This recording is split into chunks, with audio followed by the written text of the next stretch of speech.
Who will become Oklahoma's next breakout star? Well, with OU fall camp beginning on Wednesday, let's get ready by ranking and talking about some of the young players who have yet to have a ton of production bursting onto the scene in 2026. OU returns an established roster of difference makers, but Oklahoma's pursuit of SEC and national championship prominence could be determined by younger players earning their first starting jobs or gaining significant roles in rotations on both sides of the football. It's Big Monday. Let's get into it.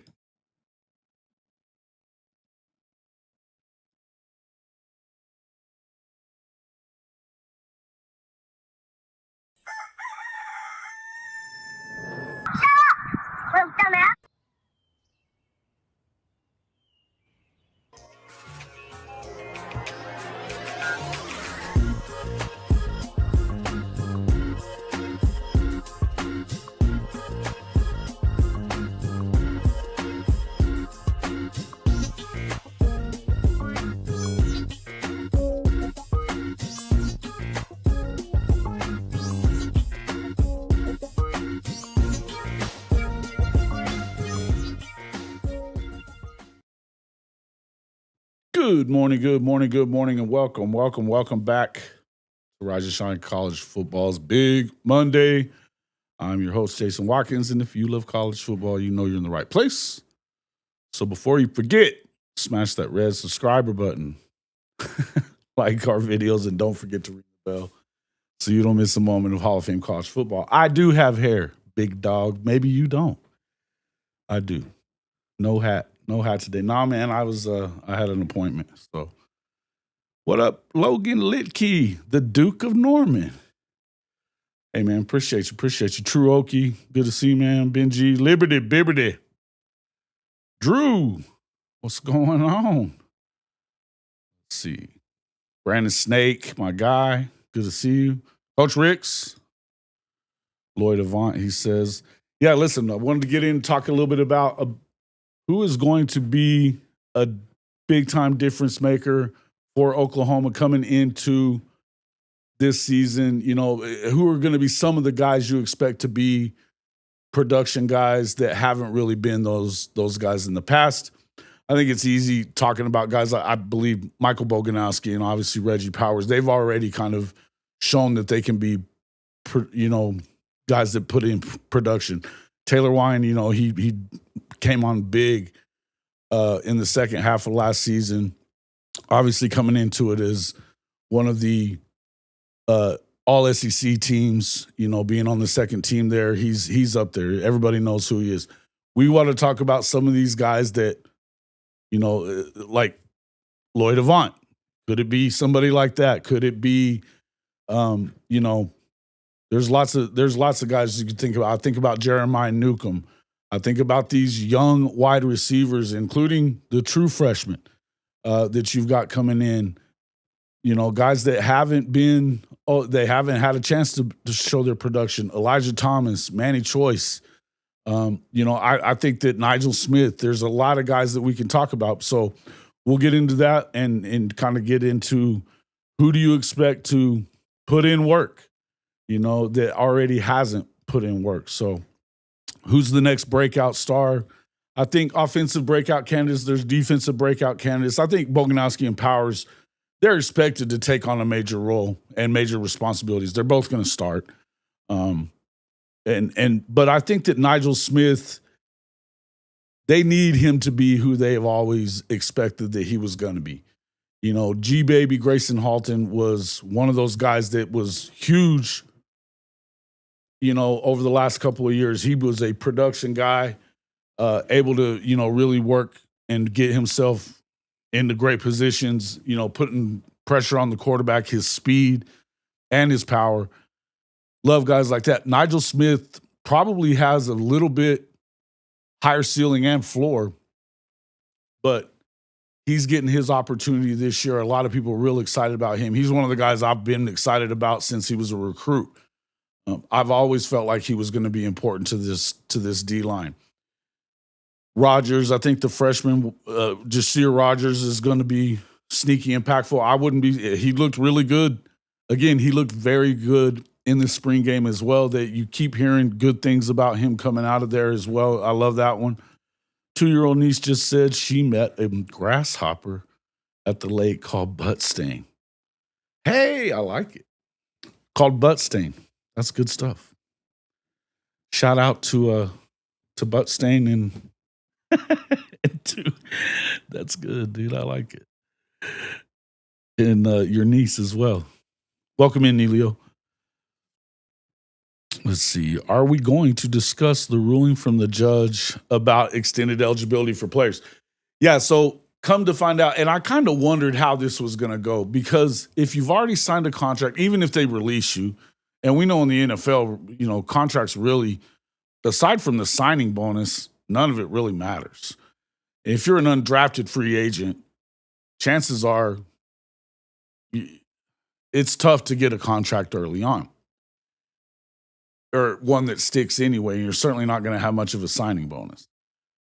I think it felt like it was going to be hard. Obviously, she had to go back and clarify that this morning. That was one of the things that I was looking at as well. Listen, I'm not sure that bothers me. And I guess I would ask you, Cherokee, do you feel like are you unhappy about it that you wouldn't see a guy like, I heard Teddy and Gabe talking about Jaren Kanak, if he doesn't make the roster, it'd be a great situation for him to come back in. He wouldn't have to be a blocker. He'd be more of like a slot receiver. I don't hate that, but it just doesn't feel like they've filled out this roster, and what are you you can't go get them all. Dominic Williams is a depth piece. Yeah, okay. Somebody was talking about, when we did the show the other night, about DeZephen McCullough possibly being able to come in and provide some linebacker help. Yeah, I don't know that you need it, though. You've got a guy like Cole Sullivan who's like, that's like a winning lottery ticket. I think that you got to worry about, are you stunning these guys' development by not getting them on the field and moving forward and stuff? So I don't even know what that injunction was really about at this point, because it doesn't sound, everybody, if you didn't sign the free agent contract, I guess there's going to be still some people that were probably okay. But most of those guys, they at least get a shot in camp, and you have to have a contract to do that. Whether it's a short 10-day contract, you sign an NFL contract is what it sounds like. You're not going to be able to do it. Apparently, Daniel Akinkunmi is out for the year. Brandon Snake. You maybe see kicker Trace Rudd making his mark early on in his Sooner career. Could be. You still got, you got Booty Shorts, man, still there. I don't know. Maybe as like a kickoff specialist, but I don't think so. Right now, Tate Sandell is, the guy missed, I think, 2 or 3, was it 2 field goals all year and made a bunch over 50 yards. Unless he's not good again. You've seen kickers that have had issues. I don't really see that coming with him. Athletes who are 20 or older at the start of their 5-year window are not eligible. They cannot join a roster that's already full. They can't transfer to a different program. They can't transfer. I didn't realize that was part of it. This would be the year that Omarion Robinson gets on the field. Is that what they were able to let go of Hardy? Yeah. Omarion Robinson has been expected. It's going to be hard to keep him off the field anyway. He's a stud, right? But I also think, if you think about, when we were talking about DeZephen McCullough, I don't remember who brought that up the other night. And I know it was Jay that was talking about it on his show. It feels to me like if you would have went, DeZephen McCullough, I think the concern was when Heineke, they didn't think they were going to get Heineke back, right? Now that he's back, you don't really have a depth issue. Now, if you had an injury or something like that, okay, fine. But even with one injury, you realize that Kobe McKenzie still left and so did Sammy O, because they felt like they had the guys in the room already that they wanted, and not knowing what was going to happen with Heineke. I get it that, Taylor Heim went down and he's probably not going to be able to play, but I do think, no.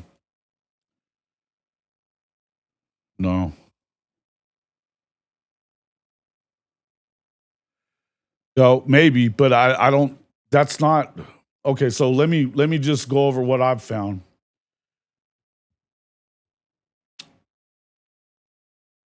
Judge Charlotte Sweeney clarified that her original ruling did not change the NCAA prohibition against players signing professional contracts and then subsequently returning to college.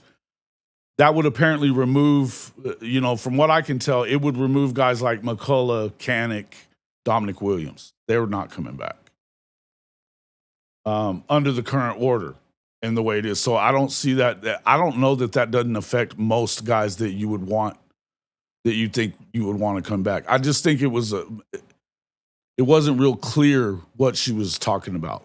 I haven't dug deep into it because I had an online meeting that I had to do. So I haven't dug that deep into it. But it feels like most of these guys wouldn't do that. Yeah. Yeah, I get it. No worries. Yeah. Good afternoon there, bodyguard, Bevo. Doing good. Let's see. Good morning, T-Boomer, my guy. To the Cowboys. Still partying from the OU baseball natty. What up, Sooner Cowboys? Good to see you, man. Where you been? Okay. Let's get back into what we were talking about, because obviously I'm not sure kind of what's going to happen as far as that goes. We're going to have to kind of wait and see. Probably won't do a ton of talk about the Protect College Sports Act either. I haven't seen anything that's dropped yet on that today. Unless they go to a vote, we'll probably get more into it, but I need to dig a little bit more into what it is anyway. I think at the moment, I don't even think that anybody, but there's such a long road ahead of that Protect College Sports Act. So that's why I kind of wanted to just talk about what, I brought up. Who are some of these guys that really could come in and be a big difference maker? I think about guys like, let's see. I mean, Tory Blaylock kind of already did, right? I think he was fantastic last year. I think he's going to be better this year. I think X-Rob, you want to see him get more production. I think he could burst on the scene. If he doesn't, I think that you're probably going to see one of those young guys, Lloyd Avant. I would tell you that, look, I'm big high on Jonathan Hatton. Hey, there's old Bishop. Hold on real quick. Let me bring him in. Excited about seeing what Jonathan Hatton can do in this offense, and especially with, and it feels like, and you even kind of heard, let me get Bishop in here, but you heard Teddy talking about it yesterday, saying, he doesn't have to have any allegiance to anybody that was already there. You better play right. You better play well. And I mean, that's fair, It's all right. I got you.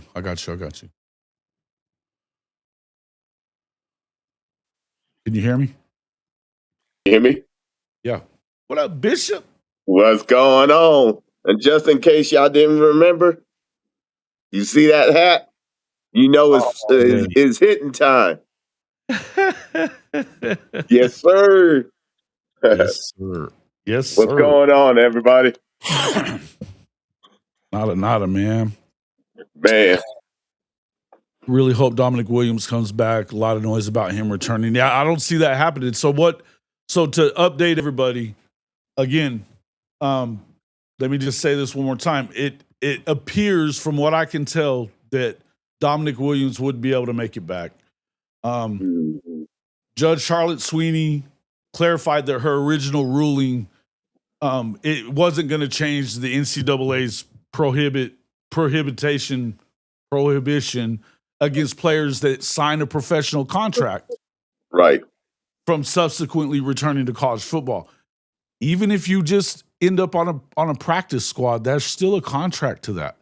If Yeah. you get a contract to go to training camp, it's a pro contract, technically. I'm not going to tell you that that's, set in stone or anything like that. And who's to say whether or not they might? I mean, they could very easily, I'm sure, challenge some of that as well. That being said, I would just tell you, I would not expect any of these guys back. Jaron Kanek, none of these dudes. Yeah. If I they're mean, drafted, obviously, yeah.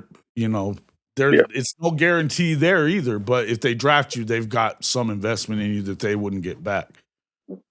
A The ones contract's still a I contract. would highly think would even think about it are those who were free agent acquisitions that Uh-huh. they're still battling, and it doesn't seem like they're going to break through. You know, with all due respect, I know everybody wants to make the NFL, but not everybody does, and you get a once in a lifetime reprieve to go one more year with your school. Mhm. So Fair. That's fair. I would say that's fair. Yeah, and yeah, listen, at the end of the day, I mean, here's what you gotta remember, that these guys are. The other part that I would say is your roster was full before Friday. yeah. Now, I'm just gonna say, you're yeah, obviously going to have injuries at some point in the year somewhere, and I mean, hopefully, it's not a ton of them like we've seen in the past. But at the end of the day, it's not only just roster size, but it's also your budget. I know right now there's no such thing as a cap. That doesn't mean they're just going to spin over what a budget is. That part of Jim Nagy's job is to keep you within the budget that they set for you. Are you still with us there, Bishop? Okay. yeah. I'm there. Yeah, but I mean, that's what people have to remember, that, I think, and again, it's a juggling act in Bishop. That's what I'd ask you. You got to be real careful with this, because these kids that haven't had their opportunity, and that's why I wanted to bring up, really, who are some of these guys that are, haven't had an opportunity to really show who they are on offense or defense, that you believe could have a breakout year? I mean, we talked about Nigel. There's obviously Reggie and Boganowski. We expect big things there. Danny Uh, Okoye is one of those guys.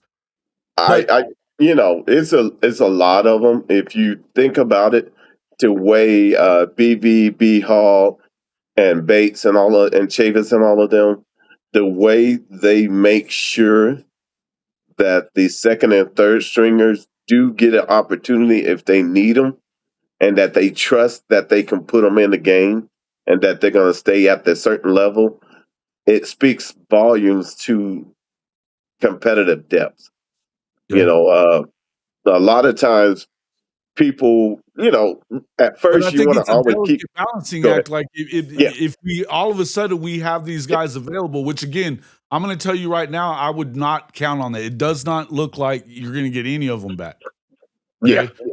I wouldn't tell you 100% that's factual. What I'm reading here is saying no. So don't expect it. Number two, though, but I think it would be a delicate situation anyway, because you've got guys that haven't gotten their opportunity yet, Yeah. and it would limit their ability to play now.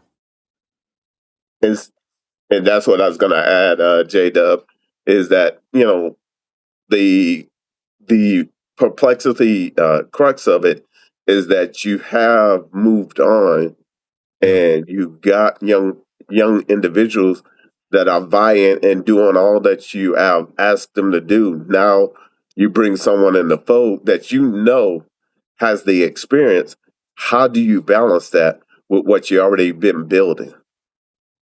sure. Well, and But Andrew Ledbetter says eh, apparently there's a group of players filing another suit, claiming that they would never have left college and signed a contract as a free agent in the NFL if they would have known they could play another year, I going back on. Now, again, I would tell everybody that yeah, part of that 5 for 5 is dependent upon there being the Protect College Sports Act, which that is not out of the woods yet. I know it may go to a vote this week. We're not going to get into a ton of that, but no. let's just put it this way: there's still a road to go before they get that, first of all, passed in both houses of Congress, but also, don't get lawsuits as well, Yeah, right? yeah, I don't know that I expect any of this to really be settled and working well for you by the end of this football season. My expectation is now, if this happened, then maybe that could. I mean, listen, would it surprise you if they got the injunction? Absolutely not. But what I would tell you is, again, these programs, I'm sure there's Georgia's talked about they wish they could have gotten some. I've heard a lot of coaches say we probably would have added more if there was a spring portal because of XYZ. right. We're a little thin here, we're a little thin there. You heard Jay talking about Deshaun McCullough, that he'd like to see him come back. I don't know that the linebacker room is thin. I think it's the best linebacker room in the country. So I don't know Facts. that I think it's thin. Now, if you had an injury, maybe. But when you got Yeah, Heineke back, that kind of helped that. Again, I think that you sign some kind of contract as a free agent, whether it's long term, it's never going to be long term right. because they can still cut you. But that doesn't mean you haven't signed a professional contract. And see, that's where, even though she made this ruling, we Mhm. got to. It's got to be suspect because you got to make sure that any type of contract that you came into agreement, because understand the NFL has to have some type of insurance on you, even if you're a free agent coming in to be on Sure. the field. That's just Yeah, well, understood. you heard Gabe last night was like, I would not advise any guys that are on an NFL roster at the moment to say, Right, hey, I want to go back to college. That's right, not going to help you down the right, road. right. Now, if Because they that cut character, you and you go and you can yeah, do it, but that yeah, was assuming that they could get, because that's exactly what it sounded like the other night whenever they brought all this up, was that right, you could be cut as a free agent. Now, if you were drafted, no. But if you were a right, free agent and you got cut, that you could come back. Apparently, that's not the case. yeah. And see, here's where it would have been nice for them to hold up on running that story. Because the Yeah. simple fact is uh, there's a lot of litigation that has to be combed through before that final act. Because as is, Sure. you got to make sure that you are cut. What if you're not cut? And they say, no, we still see you somewhere in the rotation. Yeah, and But well, and even I think in Jaron Canick's, uh, you know, I don't know if he's going to make the 53-man roster right, right right, away, but I know they're going to probably want to. I mean, he's still kind of a project guy, and I think that if you're Tennessee and you went out and got Jaron Canick, there's a reason why. You're why? looking at Yeah, him as a project type of guy yep, that can that can be. I mean, his speed and his ability to. I mean, he's great hands. He's never going to be a big time blocker. He's just not that size of a guy. I think you look at him more as like you know, uh, an H back type of dude, right? yeah, yep. Um, Slot receiver, so on and so forth. But I wouldn't tell you that he's going to be a true tight end in the league. But that doesn't mean that they won't find ways to use him as a weapon, because he is a weapon. Yeah. You know, I think they're looking at him like a Kittle, a long term Kittle that they can mold. well, Kittle was a high draft pick though. This is a little different. I Yeah, mean, well, it's a difference, but but also I think Jared. they Go ahead. they believe they can develop him into a Right. real. Yeah. I think that there's obviously there are multiple teams that probably believe that. Yeah. I think he's going to get an opportunity. If you look at a guy like Julian Edelman, look, I think Julian Edelman was a really good athlete, and there's a reason why he got opportunities. Yeah. He's a better athlete than Drake Stoops was. I'd say that, right? Oh, I absolutely. don't know that he's a better athlete than Jaren Kanak. But Jaren Kanak plays special teams. He was a key contributor, and that's what they saw. Correct. Yeah, I think, but yeah, it's not. Let's see. The Colorado judge issued a clarification. Have we talked about that? Yeah, that's what we're talking about now. The clarification says that if you signed an NFL contract, the NCAA rule says that you cannot come back. Now, somebody brought up the Bediako case. That went to court in Alabama, and for the basketball player that had played in the G League, and yes, he played a couple of games, but they ended up kicking him back out. So that one was a win for the NCAA. Right? There you go. Yeah. And which is the closest thing that you can take and look at as compared to what this would be. The other thing you have to realize is we're talking about thousands of football players. Yeah. That this could affect and allow them to come back. And not just talking about the guys that were signed a free agent contract or anything like that in the NFL. Talking about guys that are going to lose playing time if you bring these guys back. They were, they planned for this, they planned for that because these guys were gone. There's no spring portal. There's, but not only could you mess with I think you would mess with their development, but you're messing with your culture in your locker room too. By doing that. I think it's a touchy subject, man.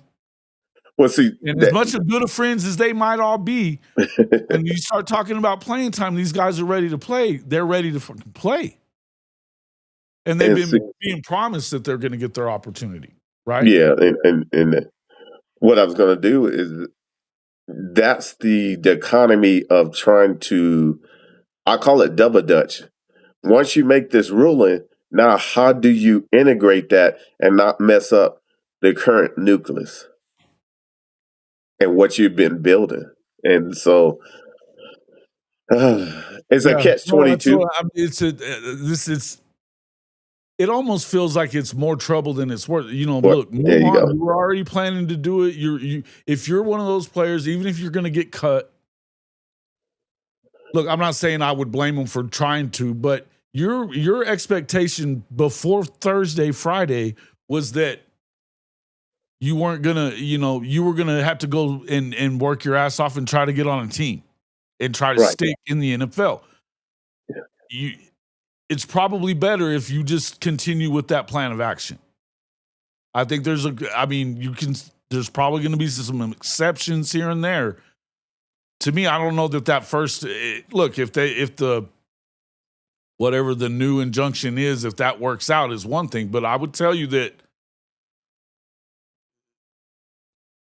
it's going to be a damn mess if they're good. It's going to be a damn mess. And so that's worth messing with your team chemistry that you have now. In my opinion, it's way too much right now, and you already have moved on and made certain decisions that if you can do it and you have the space, absolutely. But once again, they're not coming back for free. I want people to understand that. They're not coming back for free. Yes, you're going to have to. There's not a hard cap. You still got a budget. Yes, exactly. So once again, it's a lot of. It's the first. I would say that it's the first step, but it's a lot that needs to be ironed out, and it has to be ironed out so quickly that it's too much. It's way too much. So Coleman for Texas is a player they are investing in, or is he a 1-year rental? I think they'd love to keep him around as long as they could, Cherokee. Do I think he stays another year? Why would he? If he's a first-round draft pick. You got to go to the draft. When you get a first-round number, you got to go. You got to go. That ain't no ifs. You're going to make a lot more money in the league. I know. Because understand, if something should happen or, some freakish accident, that's the last thing you want. Especially you already got a first round ranking. Nah, go. No, I wouldn't do that. Yeah, I I wouldn't wouldn't do do that. it. Yeah, he's at worst like the third receiver taken. Oh, easy. Easy. Yeah, I mean, unless he just is terrible. Yeah. At the end of the day, I think let's get back to talking about what. Go ahead. Look, right now, that is it's gonna. We'll find out more as time goes on. I don't really see. I see this as more problem than it's worth, but I also don't know how this is all going to work out. Just like we don't know about how the Protect College Sports Act is going to work out, just because the SEC and Big Ten all of a sudden put their weight behind it. It's got to get through a lot more stages before that really becomes reality as well. Let's talk about the fact that look, Oklahoma's been recruiting well. They've done great in the portal. Everybody's loving what Jim Nagy's done. Right. There's a group of guys on this football team right now that haven't really had their opportunity to really make their name, but they also you expect some good things from them. Starting off with Boganowski and Powers. I mean, they were already in the rotation and producing, right? I think you expect them to take another step forward, and you might turn them into All-Americans this year. That's what you're hoping for. But like, I look at, a guy like Jayden Petit, true freshman, 6'4", lots of speed, stud. He could be a guy that immediately bursts onto the scene, right? Manny Choice, he looked really, really good in the spring. He's another big body receiver. He played a lot of special teams. At this point now, if they are going to go to the 5 for 5, whatever it may be, you got to start getting him in. Elijah Thomas, another one. Young guys that they haven't really had their opportunity yet, but you can see it coming. You've even heard Jim Nagy saying, hey, we're not going to keep paying a bunch of money in the portal and in recruiting for receivers. We need to find out who they are and what they are. Give them reps. That's we've talked about that a lot. I think that these are guys that are, clear names that you would want to talk about, right? I would also tell you, what about Jonathan Hatton, DeZephen Walker, Trystan Haynes? Trystan Haynes is another one of those additions. It's another defensive back from Tulsa that, all those dudes do is start and stay starting at OU. Right? As long as they're healthy anyway. Right. He's, there's a reason he's stuck around. There's another dog right there. Omarion Robinson, somebody just brought him up as well. Man. Yes, sir. Yeah, man. Look, I would definitely tell you that, you didn't just go out there and get Cole Sullivan for nothing. He's a junior. Nope. He had a big game against Oklahoma last year. A lot of people waiting to see how good he is. And then, it's great that you got Owen Heineke back, but, there's a lot of opportunities there. I think Xavier Robinson. Who's that? Oh, yeah. Kristan Moore. Kristan Moore, Alabama. Love that guy. They love him in the building already. They've been loving him since he got there. Yeah. Hard worker. He's already up to like 227 is what I saw on the roster. What? Yeah, dude, he's already putting on weight. So, if he understands the offense, we know he's a stud. We know his get off is fast. He plays with a ton of, violence. Yeah. You watch his film, he was unreal. Again, that's why I was saying, even if Deshaun McCullough was available, I don't really see that. He went to Nebraska because he saw the writing on the wall 2 years ago. So my opinion is it's not something that's probably going to happen. And plus, I don't think that Deshaun, would he fit that 5 for 5? 5 years and 5. It feels like he's a 6th or 7th year dude. I don't think he was a class of 22 guy. I don't. I just don't. The truth of the matter, I think they would talk about his brother. That was a D-back. Dave McCullough? Yeah. But to be real honest, it's great to even look at it, but what we have and the way BV and the staff is developing, don't mess it up. Yeah, I agree. Don't mess it up. Again, Just let it. It's a very dangerous proposition for any football team. I don't really see. I think this is a better defense than what the one that was there last year. And again, if they were so, deficient at the linebacker position, why did Kip and Sammy leave? They would have still played. They basically were pushing them out. So, yeah, I don't really see that. And again, I think the defense has an opportunity to be better. And when you stunt their growth and don't allow them to get the reps they need to take the next step, then you're messing with your own timeline too. And look, I think you've heard a lot of coaches talk about that too, that sometimes it can be bad for a player to come back. Now, obviously, you want to win. You want to get the best guys on the field and all that stuff. And if they haven't earned the position, I get all that. I don't know that any of these guys, I don't know that Sammy O, I don't think Kip, or not Kip, but Kobe and Sammy O, they had their issues. There was a reason that Owen Heineke was starting at the end of the year. And it wasn't because of injuries. No. Taylor Ryan, I know they're excited about him, but then you've got what's the kid's name? The guy that was the pitcher. Nesta. James Nesta. James Nesta, right. Yeah. Very capable of being the next Danny Stud. Stud's got speed, got some wheels on him.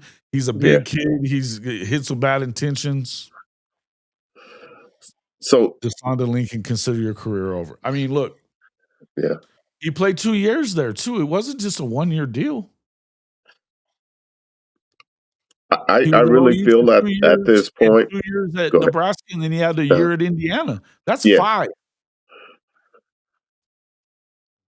I think if he was going to go. Yeah. If he was going to, he would have stayed at Oklahoma. He loved it here. He would have stayed I think the writing was on the wall there. And don't get me wrong, I said this the other night, I'll say it again, I'm a huge fan of DeSon McCullough. Huge. Love the guy. Yeah. Injuries were an issue for him. And I think, look, it just, some of these guys have gotten recruited over. We saw that happen with, and unfortunately, some of it is injury related. When you talk about guys like Seatbelt, Yeah. But Jason, the key is that position that Deshaun was playing, it has evolved to where you got to be able to cover and be able to rush. You can't just do one or the other. And so it's almost one of those skill sets that he's good at rushing and good at the run, but in the past, he lacked a little bit, and you can't lack. Yeah, listen, what did he say? Bevo Bodyguard said defense might take a step down without RMT. RMT didn't play the second half of the season. It didn't take a step back. Hey, you keep believing that. We'll see you at the Cop Bowl. Sleep all you want, bro. You crazy. And all love to R. Mason. Just saying, they didn't lose a step when Taylor Wine starting. He ended up with leading the team in sacks. They didn't have a problem. They led the country in sacks as a unit. And he's a 3-star. Yeah, dude. R. Mason was a stud. Come on, man. Hey, listen, man, nobody else is talking about them taking a step back. The questions that you probably have are secondary related, but I don't know there's always the questions. Concerns are different than questions, though. These guys have been, you look at Boganowski, he's been progressing at a high rate. Reggie Powers can play cheetah or the safety position. They're not in a bad position. We were just talking again. You start talking about Amari Robinson, man, stud. Shout Somebody out to asked the about Trey Jandros. Washington. That's a good. I think he's probably a year away because of the fact that you've got two seniors in Rocky Beers and our guy from Florida at the tight end position. But Trey Washington, man, he's been impressive. A lot of people are impressed with him. But let me ask you, so Bishop, if you had to name, let's say 2 or 3 guys that they really haven't seen that trajectory yet because they hadn't been on the field much, or maybe they have just on special teams, who you think are the most likely 2 or 3 guys that are going to make an impact in 26? Kroll, Jake Kroll, because he's Krell. Okay, yeah, because so he's not going to be on the edge. That yeah, and he can also drop. He's flexible enough to when you go zone blitz, he can drop. So he's going to be one of those sneaky ones. Thomas, for sure. That running back you just named, Hatton. Jonathan Hatton. I feel that. Oh man, I that's where we were talking about with. Look, I'm an ex-Rob fan. He's got to find a way to stay on the field, or else he's going to lose. And look, I think that our guy here, who was it? Who was saying that a minute? Okay.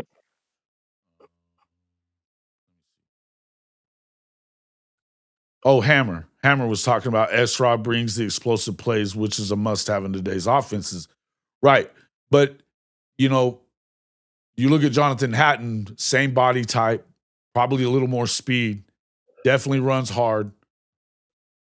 Yeah. That was a big flip for Oklahoma. Oh, huge. No, that was huge. Huge. And that's why I say, and I'm not saying to jump over X-Rob right away, but no. Gabe and Teddy were talking about Dalen McCullough doesn't have to have any allegiance towards any of these guys that he didn't recruit. Facts. He's going to play the guys that are playing best. He recruited Jonathan Hatton. He was recruiting Avant as well. Lloyd Avant. There's another freshman stud that got wheels. I think Tory putting on the weight that he has, he's explosive. He, a lot of what he, didn't have last year, he had some big runs at times throughout the year. But I think the hope is that, you have some better blocking. You're able to do some 12 personnel, get him on the outside, because I promise you there's nobody in that running back room that has more explosion right now than Tory Blaylock does when it comes to speed. I mean, that's track speed, right? Yeah. Well, think about it, Jason. Last year, we struggled to keep 2, and actually those 2 were playing through some major injuries, and salute to them. But now, if somebody goes down, we're not frantic. We got someone to step in. Right. It's a perfect time to go make this run. That's all I got to say. Yeah, listen, I think that there's guys that, I mean, again, this is, look, somebody was saying, Benji said something about the development on the offense. You don't have any guys that are really, that you would have coming back to that offense other than maybe Kanik. And he would be a different role than he played last year, because already they're trying to run the football. 12 personnel. You keep hearing a lot about 12 and even 13 personnel sets. Facts. To where that they can run and have a real commitment to the run game, which is going to make them better in a lot of ways, right? Yeah. It's going to help John Mateer a lot of ways. They have to be better on offense. You're right about that. But if you're going to give Oklahoma the benefit of the doubt anywhere, it's that the guys that they have on the defense, they don't miss on those guys. And if one guy doesn't excel right away, like say PJ, and you've heard Taylor Wine talking about PJ a lot. But people are talking about Danny Okoye as well a lot. They're talking, don't and there's a forget lot of people Gilmore. talking about Wyatt Gilmore a lot. Yes, sir. Nobody's talking about CJ Nixon, on the whole. That might be the best athlete on the football team. He's in year 2. They didn't get worse rushing the quarterback, I promise you. And with Jaden Jackson coming back and being more healthy, where he can play more, hopefully it sticks that way. But now you got a real problem because you got Stoney and Jayden and Nigel and Trent. Yep. And Bishop Thomas. Bishop Thomas. Yeah, dude. That dude's a stud. Monster, too. Good grief. So pick your poison there. I mean, again, you've probably got better natural pass rushers. You just talked about Jake Krell. Yeah. Natural pass rusher. And you've got, in my mind, there's not a better interior D-line in America. I promise you that. Say that again for the people in the back. Hate it if you want to, UT. It's a fact. All I got to say is we'll be your Huckleberry. Go ahead. No, I was saying Texas, everybody, look, last year it was last year, but those freshmen and sophomores have gotten experience. And the one thing you can't defend is competitive depth.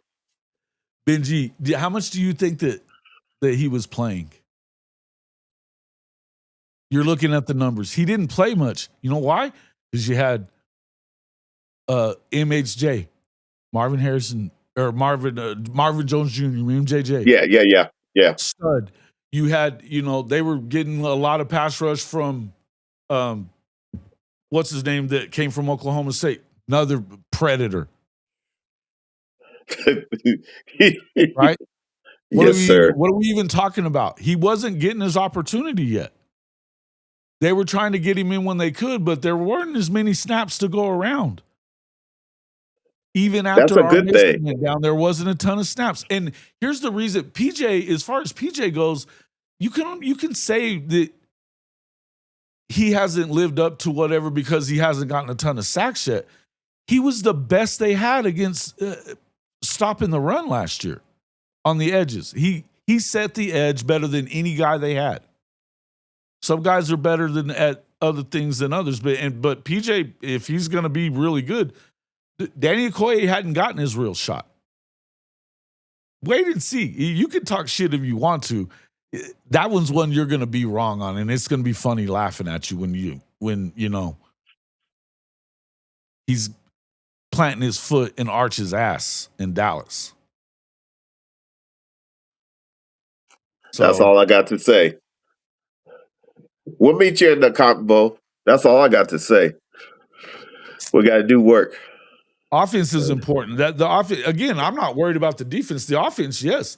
But at the end of the day, you don't have a ton of dudes that are coming back that you really would be, oh man, we got to have him back. Maybe Kanik. If you had an opportunity to get him, I mean, I get it. But Jason, check this out. You got Hansen, you got Beers, and you got Washington, and you got Dorsler. All of them can block and run routes. Yeah. Everybody's about to find out. They upgraded those positions. Right. They got better at receiver than again, I don't like for it to sound like I'm coming off ugly at Deion Burks. He didn't produce much. He was overall underwhelming, to say the least. Injuries played a part in that. where they had him in, playing a lot of the outside. He's too small to be an outside receiver to me. You got Trail coming in this year. That guy's a stud. Go watch this film. Trail Harris, stud. He's a big kid too.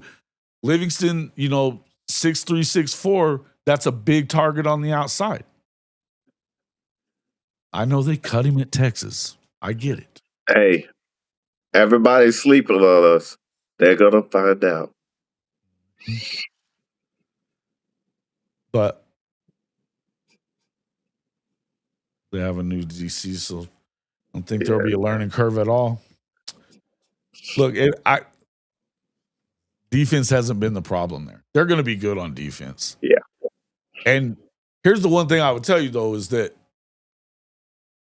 if they're going to be more aggressive, then you're also more prone to, if you're blitzing more and doing stuff like that, you leave yourself open for, gash plays too. Facts. There's no guarantee that it's going to be perfect. And again, it wasn't the problem. PK was not the problem at Texas. They couldn't. Yeah, let's do this. Remember this, folks. Get him, Jason. They could not move people on the goal line versus UTEP. They could not move people on the goal line versus UTEP. That was the offense that he was talking about. It wasn't PK's defense.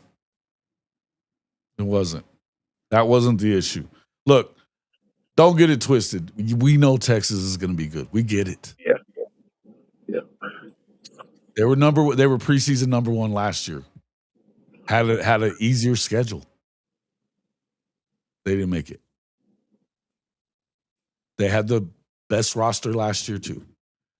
Look, when you go do it, then we'll start listening to you. Go win the whole damn thing.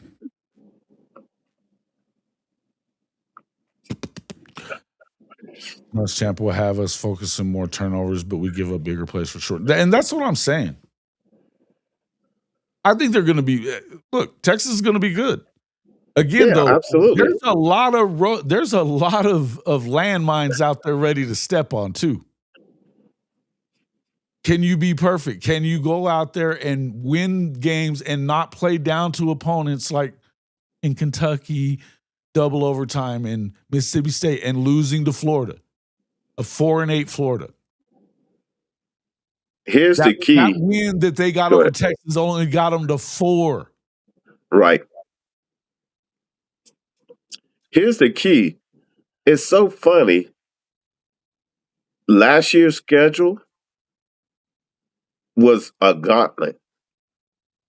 Their schedule, we would have traded with. And yet, we made the playoffs. They didn't. They won the game, but I know, but that is asinine because we know why we lost. Yeah, but it's like them being ranked 7th in the preseason poll. That's their projected order of finishes, number 7. Why? Right. But why is it that Oklahoma's questions matter more and that than do any of these? Because there's questions on every one of those other 6 teams that they ranked ahead, particularly Alabama, LSU. LSU may be loaded with talent. Are they going to put it all together and right away? Is Sam Levitt really that good? Or was he a product of really good running backs and one of the best receivers in the country too, and Dillingham? Yeah. And playing in the Big 12. Yep. I don't know. Listen, I'm not saying that they're not going to be good, but here's the thing. All of these teams can't go to the playoff because they're all playing each other. LSU, A&M, Texas, they're all going to play each other. Yeah. Bama's in that mix, Georgia, Ole Miss, they're all playing. I mean, you can't all go. And Oklahoma could absolutely be on odd man out too if you are not better on offense. But that's where the question should be. If you're really questioning the Oklahoma defense, you don't pay attention to shit. Because they elevate from year to year. That's the one thing that you can count on with Brent Venables is that his defenses are going to elevate.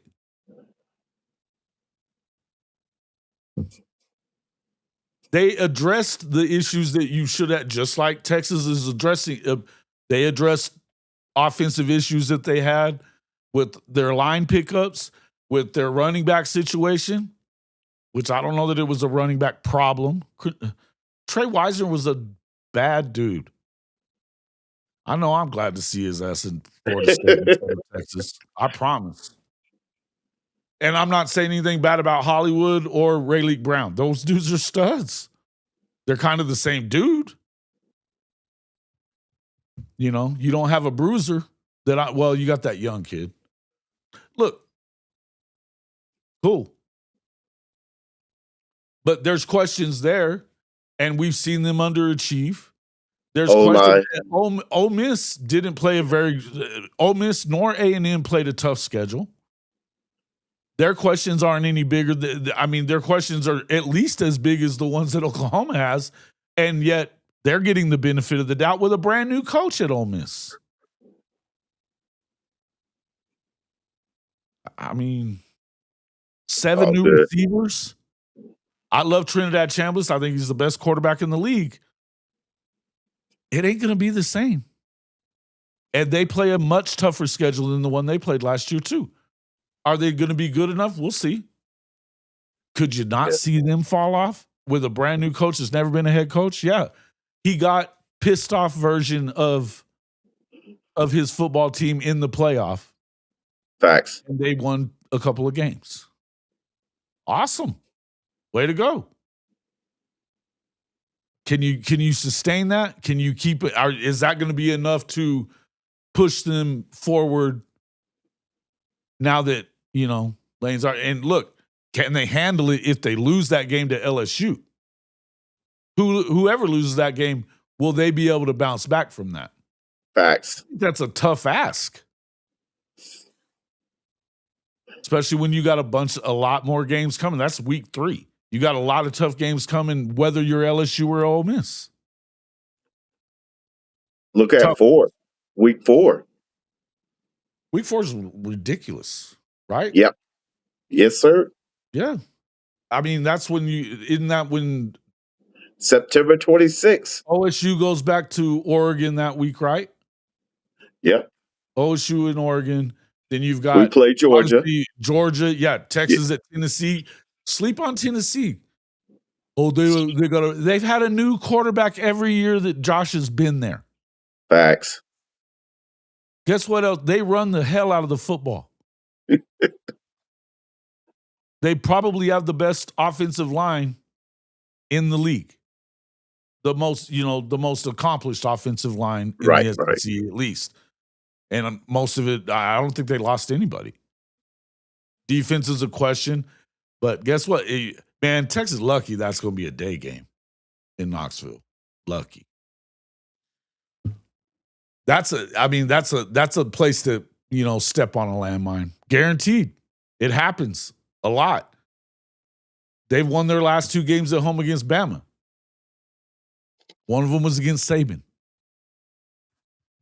Nobody thought they were going to be good with Nico's first year either. They went to the playoff. Facts. Dylan Sampson became the all-time leading rusher in Tennessee history. Just saying. An air raid dude that runs the shit out of the ball. And don't forget, Kevin Wilson. Yes, sir. Yeah, no doubt. Yes, sir. Hey, man, Richie Dubs, the Ohio State fan that we like, was in here on Saturday night talking about, he's like, dude, we love Kevin Wilson at Ohio State. Love him. Say that again for people. I mean, when they were at Indiana together, him and Dalen McCullough, they had a 1,600-yard rusher. at Indiana. It wasn't the same Indiana that we saw under Sig. Not the same. But they weren't bad on offense. They ran the hell out of the ball. Yep. So, yeah, it's a noon kick, too. It's not even like an afternoon deal. 2:00 game. Crazy shit. Yeah. No dark mode. And playing that night in a place like that. Oh, that was awesome. Oh, dude. Unbelievable. Yeah. It's a tough ask for a freshman or redshirt freshman to be starting his fourth career game versus any SEC. I agree with you. You're talking quarterback. You're talking either one of their quarterbacks. I get it. The point is, though, he doesn't put too much on his quarterbacks. You're not asking him to go out there and win the game. What he'll do is he'll run the hell out of the football and give him easier throws. Not put too much on his plate. And hope that it doesn't take too long for that defense to gel and figure out no system, because that's the question that you have. That's the question that you have. I'm not saying that they're going to win the national championship. I don't see them being 5-7 either. And they're just the kind of team that can beat a team and ruin their season, like Texas. Or LSU. They play them both. Facts. Just saying. It could happen. But you're right. It's a tough ask. There's no doubt. Nobody's scraping the bottom of the barrel for Texas. You can question anything you want about Texas because regardless of what their roster is, they play a tougher schedule too, and they didn't make the playoff with an easier one. You know what's so amazing to me?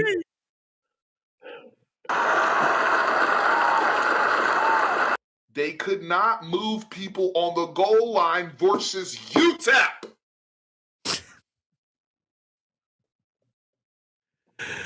Oh, and by the way, the brand has finally returned. Fuck your brand.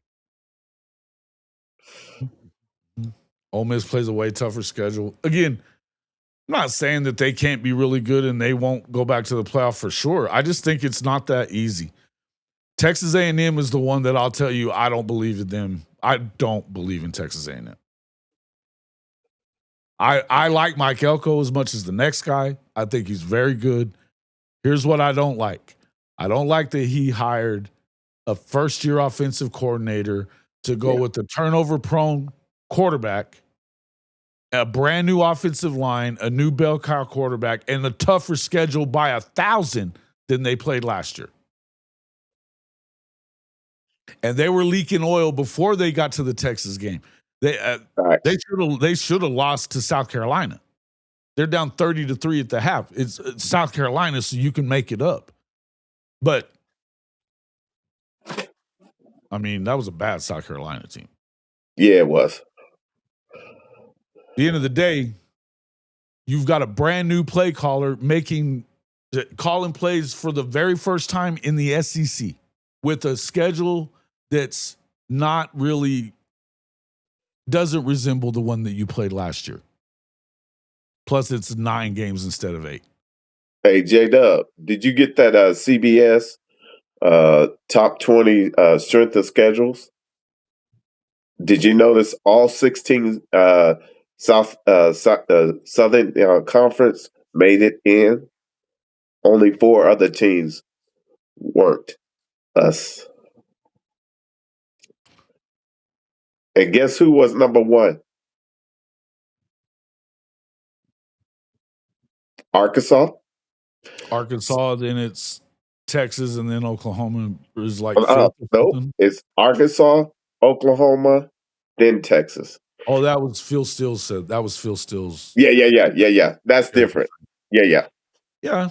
But, I mean, there's a lot of people that'll tell you that Texas has the tougher schedule. I don't. It's tough, no doubt. The bottom line is you still got to play the same opponents that they put in front of you. Sure. simple fact is Josh wants to come out and tote the ball versus Texas. You're all for it. Listen, if you better do it. You've got one of the best running backs, and he had a great year last year. They got their linebacker. They're going to run the ball against Texas. Now, does that mean they're only going to run the ball against Texas? No. You don't ever want to be one-dimensional. Ever. Puts way too much, and especially if you're a freaking got two freshman quarterbacks that you're choosing between. One a true freshman, one a redshirt freshman. Listen, running game is your best friend if you've got that, if that's your quarterback situation.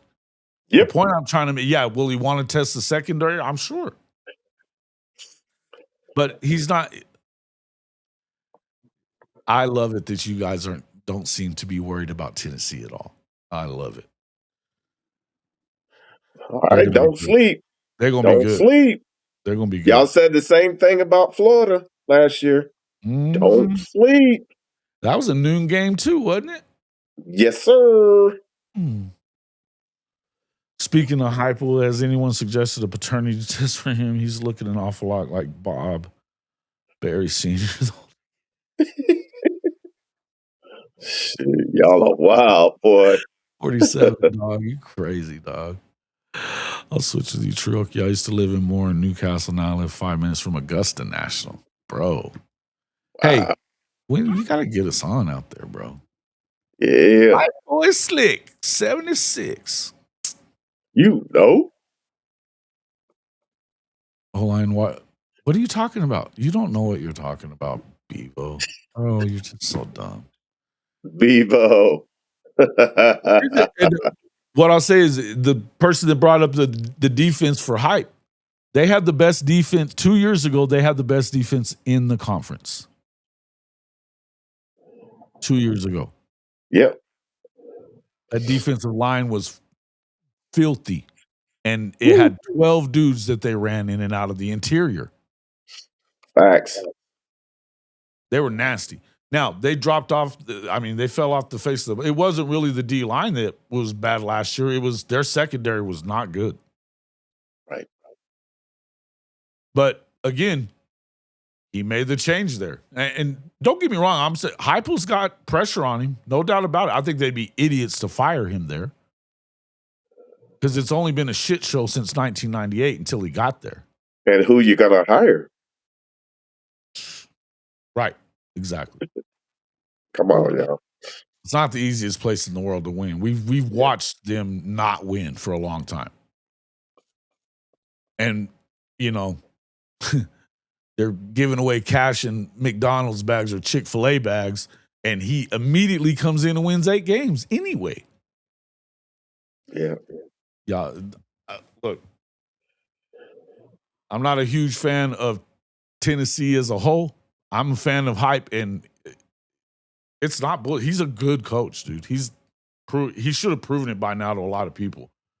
If Tennessee fires him, they're morons. Morons. Texas literally made the CFP twice in the past 3 years. Big Mizzou. Boy, Bevo, you a trip. You could tell we were living rent-free in your head.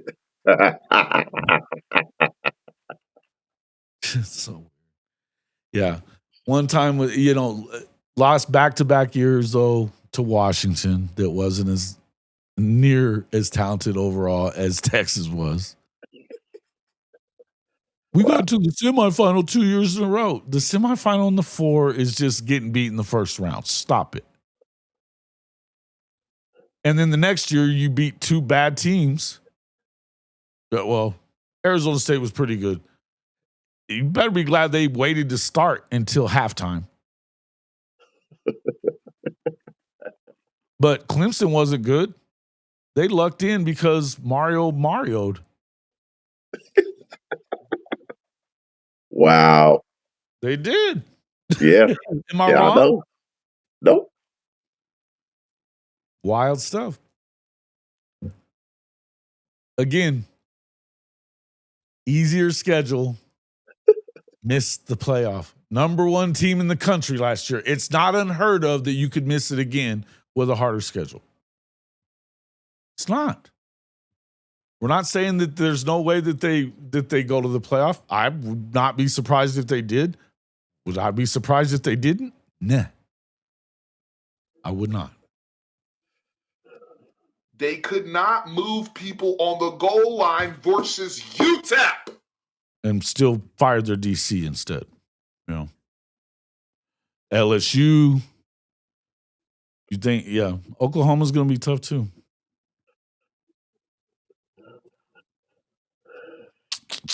Mizzou is a trap game up in Columbia. If y'all lose to Mizzou, then there you go.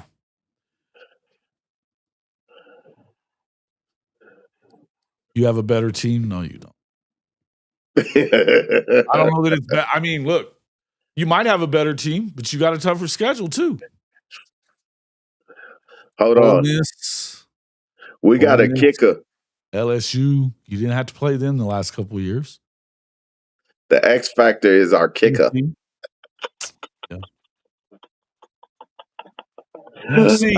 We're going to see. Texas will be looking forward to playing Knoxville. I think there's going to be a lot of electricity in that city. There's a lot of hate going back and forth between who's the real UT stuff. That's been going on for 3 years now. This will be year 3 of that bullshit conversation that nobody cares about. What's up, cousin? Yeah. But we'll see, man. Yeah. Again, there's a lot of places that you can screw it up. Don't be bringing up 98. Sorry. Yeah, sorry about that. My bad. Yeah. What's up, fellas? Do we have enough defensive line depth? We're good. I'm not in. Yeah, we're good. You'll find out a little bit earlier. You can go back if you want, but yeah, you'll find out. They're fine. Yeah, they're fine. Hey, you know what's so crazy? BV is still out there. Nigel's heavier than what he's probably got more speed too, but like G Baby stud, but he was what 3.0, like 298, 295. Yeah, they about stayed over 300 pounds. And that wasn't a problem. You can talk about the 300-pound thing, but it's the best defensive line in the country. 327, David Stone. Yeah, Jayden's probably 335. Yeah. They're good. Bro, and still move like cats. Please. Clemson needs to pull their head out. Yeah. I wouldn't get into it. Getting ready to get on the boat with your son, doing a staycation this week down at the Ozarks. Awesome. Nice, man. Putting on hey, you're going to put on the bucket hat, my guy. Appreciate you, Neilio. Enjoy your weekend, my guy. Enjoy it. Let's see. I feel like Muschamp is going to coach like it's 2015, be super aggressive and get owned in the backfield. I'm not hating on Muschamp. I think he's a good coach. I think he's really good. But you do risk giving up big plays in the back end whenever you're super aggressive with, blitzing. Not doing it with 4, you're sending 5 and 6, guy 5 and 6 from different places. It leaves you susceptible on the back end. Oklahoma's definitely better at receiver than they were last year.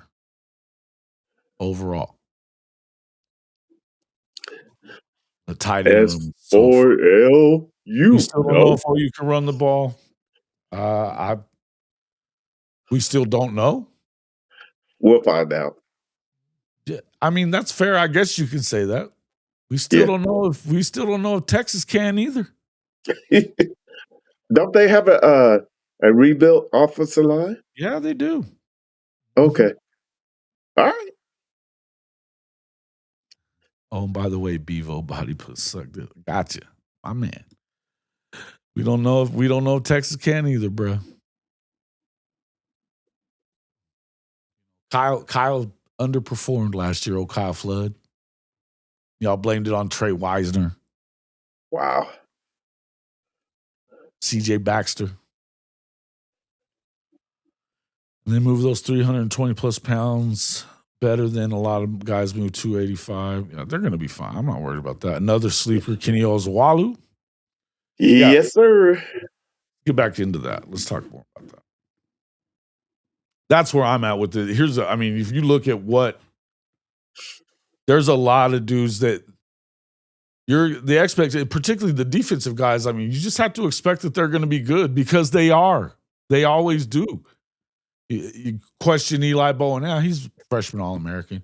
Question Corton Guillory, freshman All-American. Talk Wait a about minute. Aiden Jackson, freshman All-American. So wait a minute.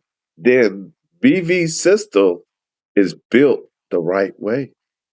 Not only that, they coach the hell out of them. Facts. They're violent. Look, what we saw the first year when, a lot of Lincoln and, they were used to the speed D thing and they weren't in the right gaps and a lot of that stuff. That's not what you're seeing anymore. Kip Lewis is the best linebacker in the SEC. It's Kip. Facts. It's Kip. And Owen Heineke ain't far behind. That dude's a stud too. Again, these guys know what they're doing. They're not going to be in bad positions. And when you have a D-line that's as explosive as that led the country last year in sacks, right? And they're probably going to be better at rushing the passer this season. I mean, you don't have to be great in the secondary for that long if the quarterback's running for his life and can't hold the ball for more than a second. And that'll happen a lot. Look, again, at the end, these guys are going to be fine on the defensive side. Anybody that's questioning that, you're crazy. Now, which group of these guys are going to be the ones that really break out? Or there's Jeremiah Newcombe. There's another dude.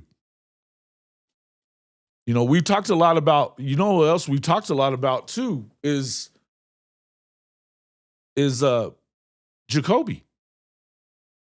Jacoby hardly got thrown at last year. He had that pick against Mizzou. Aside from that, they didn't really throw his way much. That's when he was in the game. That tells you he did really well. I still think there's a step for him to take up. That's another stud athlete. But Jeremiah Newcombe brings it. Remember his daddy? Good grief. Man, I couldn't stand Bobby Newcombe. Did not stand that cat. Oh, we lost Bishop. Bounced on us. All right, then. Ozawalu, yeah, listen. Again, and everybody's been talking about Wyatt Gilmore like being a clone of of Taylor Wine. Man. I think there's a lot of dudes that could step up.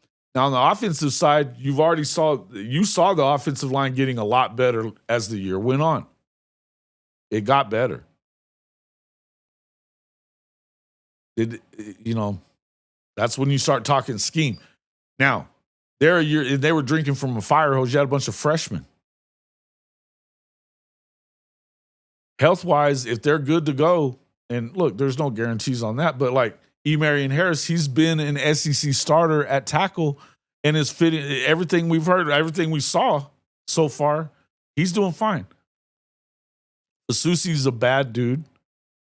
Foji's a bad dude. They're legit. They're legit. Couldn't run versus LSU or Bama, who want to blame the lack of tight ends on not the O-line. Well, go back and watch the Bama game. They didn't try to run the ball much with the running backs, and Mateer was running out of clean boxes, clean backfields.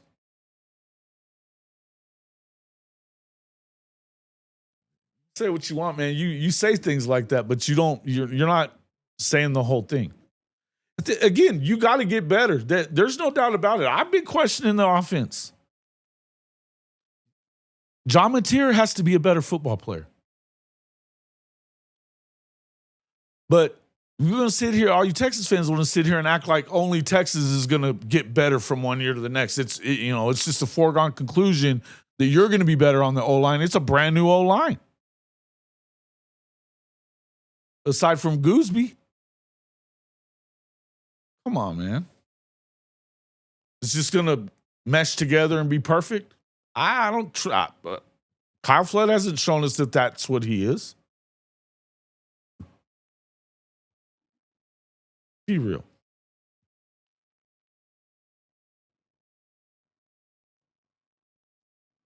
Yeah, who would? I mean, if you're questioning the BV defense, you don't watch football. You don't know ball.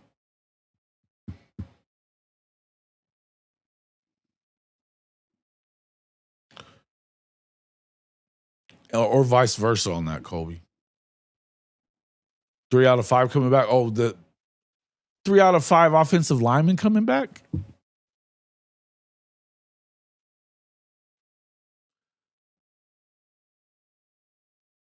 So there is that leaky offensive line. Is that a good thing?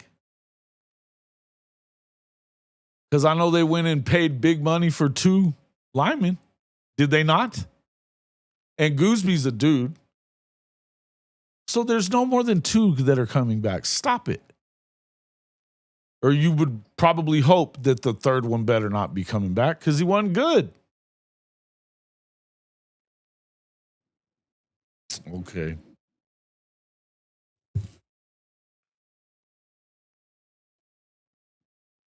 Let's see.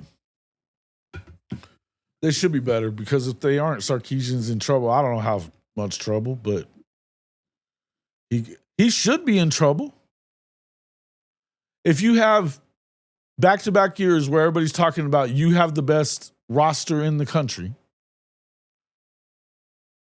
you're in the top 3, you were number 1 last year, you've got either the co-favorite for the Heisman or the favorite for the Heisman. Now in his second year, you went and got Cam Coleman, and you don't make the playoff again. You don't, and Arch ends up leaving town without playing for a national championship. It's not a good look. Are you going to be better in the red zone? They haven't been good there since he got there. This is year 6, right? Year 6. They haven't been good in the red zone in 5 years leading up to this. They were good in the red zone with Bijan. Come on. Stop it. That's true, Dave. Right. Yeah. I mean, Texas wins the offseason every year, though. That's a fact. Don't forget.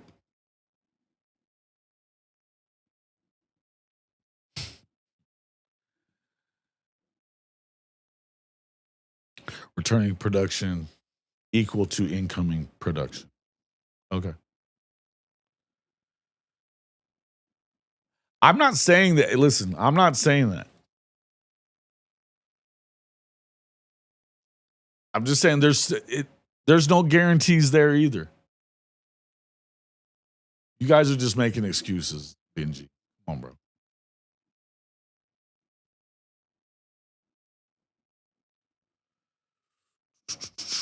Gooseby Baker. Oh, okay. Let's see. Need more 2-back, 2 tight end schemes with John Anderson. I'd love to see that, Wallager. And again, we've talked about, I mean, look, nobody's hiding from the fact that Oklahoma hasn't been Oklahoma on offense for 2 years. Hadn't been close. Hadn't been close. And that's, look, until they are, you have to say it's still a question. Now, the changes that they make, they can't be worse, can they? As far as like running the football, You got better in the backfield anyway. You get deeper in the backfield with the running game. Like all those guys. Got to like all of them. You got better at receiver, and you went and got some tight ends that are blocking tight ends, and they're seniors, and they've shown that what they can do. Hayden Hansen made life hell for Colin Simmons last year.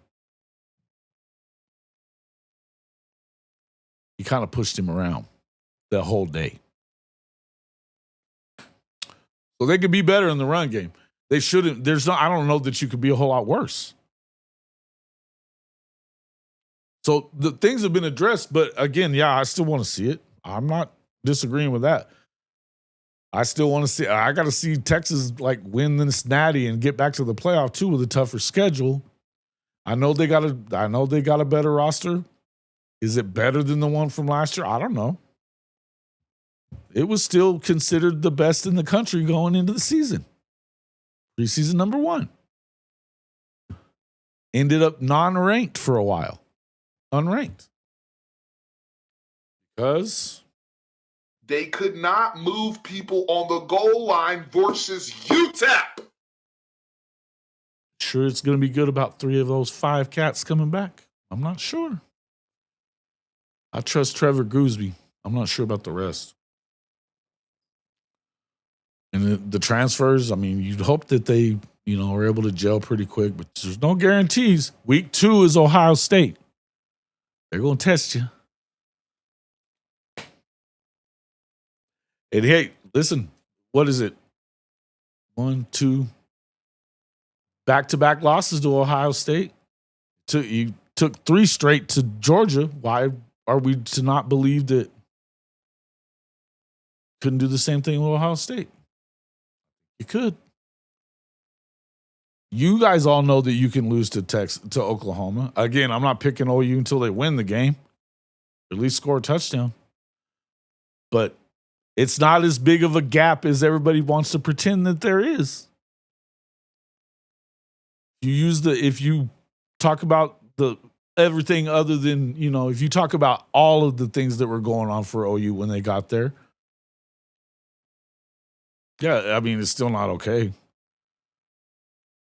But it wasn't like you were just heads above what Oklahoma was. You out-talented them the whole game, and that's why you won. They handed it to you. Poor decisions on who you played and how long he stayed in and the scheme at that. I think that Kevin Wilson's going to have a lot more power over that. I hope he does. And I hope that Oklahoma's a lot better. I hope John Mateer's a lot better. I think he should be. It's tough for Tiger to change his stripes, man. It just doesn't happen very much. We'll see. Happy we play Texas State week 1. Good tune-up. Yeah. Hopefully it stops Colin Simmons from jumping off sides. Yeah, and I mean, you're talking about Arthur Smith and his adjustment, how he deals with.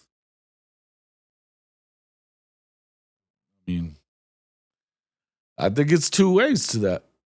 Arthur Smith, we know that one thing is he pretty good play caller. Wouldn't call him a good head coach. Guy's really good offenses. Likes to use them tight ends. They're going to be good. They're going to run the ball. That Bo Jackson kid's a stud.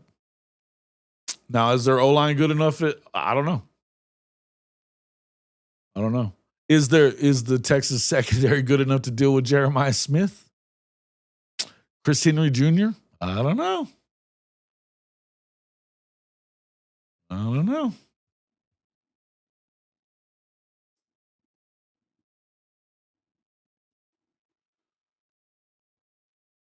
17, Texas 10 since 2000.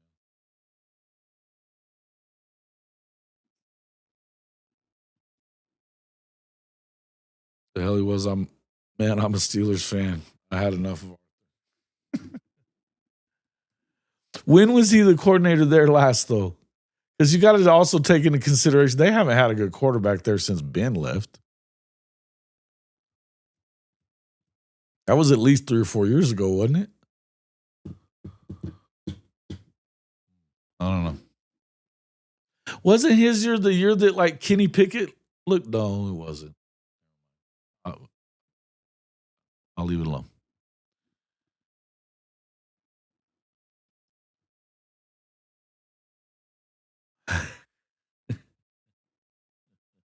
I hope so.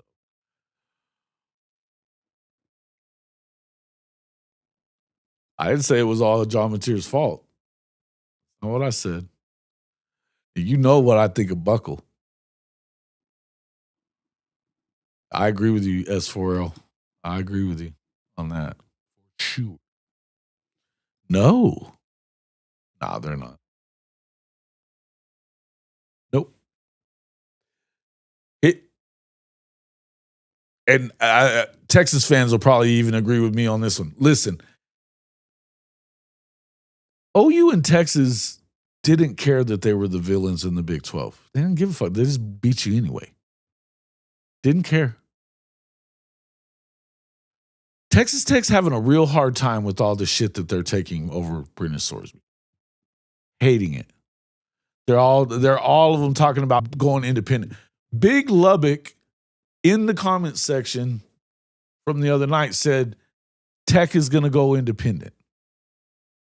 A lot of these guys really believe that that's like an option for them.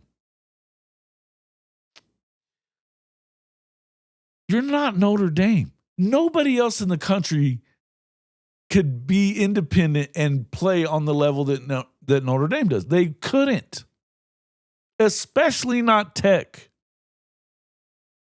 And by the way, since Oklahoma won 6 straight Big 12s, there hasn't been a repeat champion since. 6 years, 6 new champs.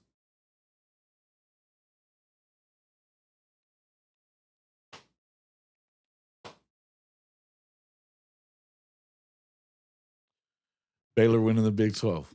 Well, I don't know. That's a lot to. Why do you like Baylor? You always bring that up. Where is Big Lubbock? He's been mad because I say shit like what I just said.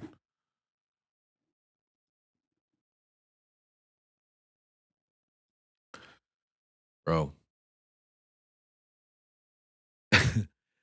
You know what? As much as people talk about not playing Texas and stuff, or not playing Notre Dame, I'm sorry. They're going to keep playing Notre Dame. Teams will play them. I'm not sure if Tech went independent, if it would be able to fill its schedule. I don't know. And on top of that, again, until they win a second Big 12 championship, the year before that, they were 6-7. Y'all do remember that, right? They lost a lot of dudes off of that team last year. I think that they probably got better at quarterback. I think that the quarterback that stayed, and if he's healthy, is already better than Brennan Sorsby. Now, I'm not going to give anybody that, that Joey McGuire narrative that, we only got Sorsby because we just weren't sure that our guy was going to be ready. But it was always Hammond's team. Bullshit. Why you paid him $6 million? Come on, bro. Stop it. I don't buy it. But I think that inadvertently, they probably got better at quarterback. But I'm not going to tell you that their defensive front is that good because they lost the best part of that too. No more Gonzalez.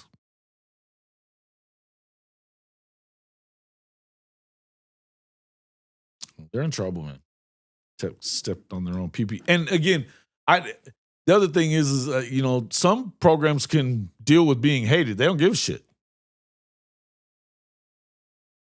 Texas Tech is struggling with the heat that they're taking. And how long is it going to take to, you get beat? You get beat in that Houston game. Maybe Hammond's not as healthy as he thinks he is, or maybe he gets re-injured. Then what are you going to do? Especially if they're not very good. If he's not very good before that. I think the ceiling for me I would not surprise me if Tech went 8-4. I don't care how much money they're spending. Wouldn't surprise me. And that's a weak ass schedule too. I know. We know Sark. You could beat it with your backups. Maybe. But at the end of the day, there's a lot of, there's a lot of questions for a lot of different teams. Let's see. So I brought up Boganowski, Powers, Manny Choice, Jayden Petit, Robin, Tory Blaylock. I think that they could have another step forward and really establish themselves, either or both. I think Okoye is going to have. I think if I was going to say I was really sure on one or two, it'd be Okoye. Let's say three. I'd tell you I think that Okoye is going to light it up. I think that Boganowski and Powers do as well, as guys that take a step forward as new starters or now getting more of a rotation. I could definitely see that happening. I can see pretty much any of that defense doing that. Offensively speaking, I think that they upgraded. So a guy like Trell Harris, I mean, he's a senior. He had 91 catches last year. And I didn't realize that I don't think he's super tall, but that dude's a stud athlete, catching, contested balls a lot last year, getting hit and holding on, breaking tackles. That guy's a baller. What is his health like? I don't know. I know he was getting over it in the spring, but I would tell you that I think Parker Livingston's going to be fine there. I think that the tight ends are going to make a big difference, and I think running the ball is going to be a big difference. But I'm expecting Elijah Thomas. I'll go with him. A lot of people are picking Manny Choice. He looked really good in the spring. I think Elijah Thomas is too freaking talented to not take a step forward and give him this much room. He's taking it to the house. He's got to play a little better and be more consistent in the way he does things. But I think that Elijah Thomas is one of those guys that could do it for sure. Again, I like Manny Choice too, another big body dude. I'd really like it if Ivan Carry-On, 6'6" dude, got whoever's that quarterback maybe threw him the ball a little bit. You know what I mean? That's what I would do. It's what I would do. We'll see. It's a lot of really, look, I don't know if there's a dominant team in the SEC. I think you got to give Georgia the benefit of the doubt because of what Kirby's done, but they're not without holes either. And they're not going to all make it, even if, there's no way that all 7 of the teams that are considered good enough to win the Big 12, the SEC, sorry. There's no way that 7 of them, when they're playing as much, there's just no way you could do it.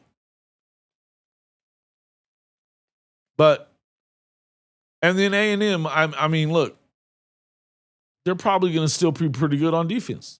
I would expect such a thing. That's what I would tell you. But we'll see. I mean, you look at Wyatt Gilmore, love him. Nigel Smith, I think he's definitely going to take a step forward. Love Trent Wilson.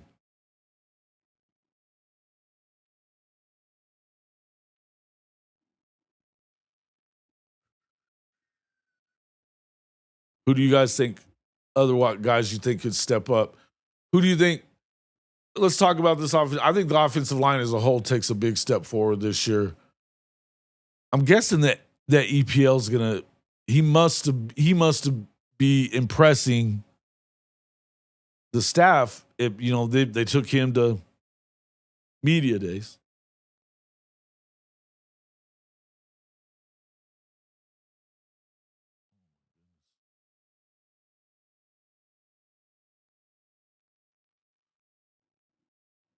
Okay.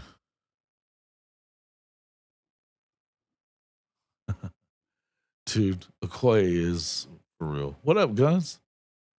He's gonna light it up.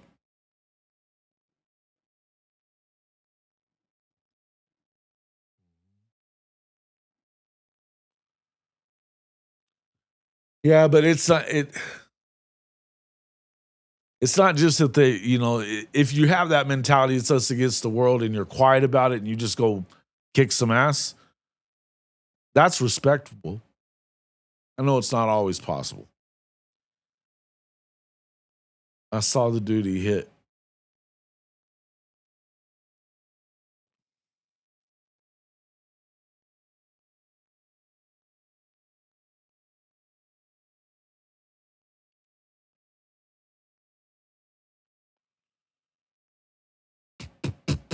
Let's see.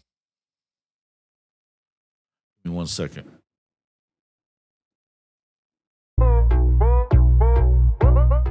Are you tired of your game day gear looking like it's stuck in the offseason? Well, step up your fandom with Hall of Fame College Football's official Fanatics partner store. Whether you're a diehard Oklahoma Sooners fan like myself, bleeding crimson and cream, or you rep another one of the SEC's heavy hitters, Fanatics has you covered. Shop thousands of officially licensed hats, jerseys, sideline polos, and exclusive championship merch from the entire Power 4 and Group of 6 too, all shipped directly to your doorstep and fast. Want to gear up like your favorite coaches and players? Are you looking for that perfect tailgate tee or a statement piece for your man cave? Fanatics is your one-stop shop for authentic college football gear from everybody that plays the game. So do yourself and your team a favor. Click our link in the description or simply log on to hofmedia.us/fanatics. That's hofmedia.us/fanatics. And you can shop everything that you want for the best prices of the day right on our Fanatics partner page.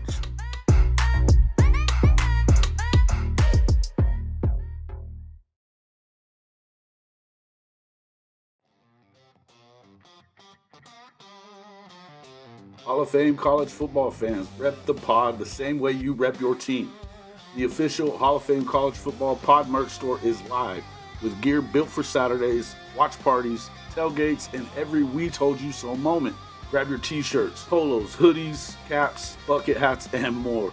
And show everybody that you're part of the Hall of Fame college football squad. Whether you're rocking it on campus, at the bar, or from the couch, this is your uniform for college football season. Go get yours at hofmedia.us/pod-merch. That's hofmedia.us/pod-merch. Hall of Fame college football pod merch. Gear up, talk ball, and rep the crew.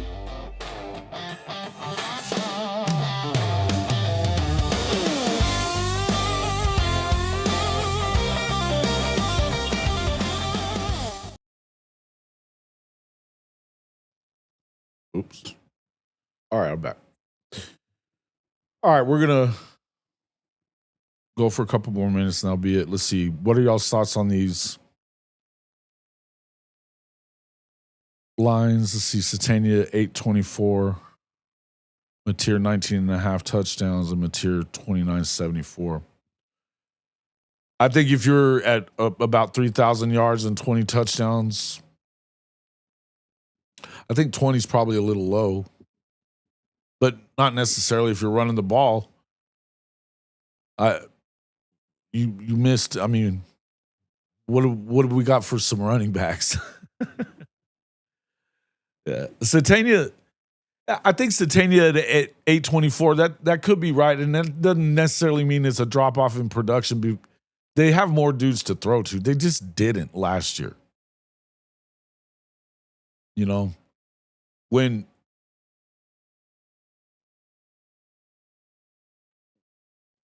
you had injuries to your again. I wasn't a fan of having Dion playing so much on the outside. He's not an outside receiver. He's going to be a slot. He was always a slot. I would have liked to see them do some more double slot, 4 wide stuff, and put a guy and Ivan Carry on. again, 6'7". Throw the fucking ball up to him. Would have loved it. I think that's the questions that you. I mean, that's why you still get to question Ben Arbuckle, because the scheme wasn't always sound either. We could blame Mateer a lot, and if Mateer stays healthy, 29, that's a lot. 20 touchdowns. If they get 1,500 yards rushing from their running backs, yeah, that means they're probably playing deep in the playoff at worst. It's a good football team there. I like that. Those are projections. Where did those come from? Yeah, well, I don't know. And, I guess I wouldn't expect him to have 10 again, because I would hope he doesn't.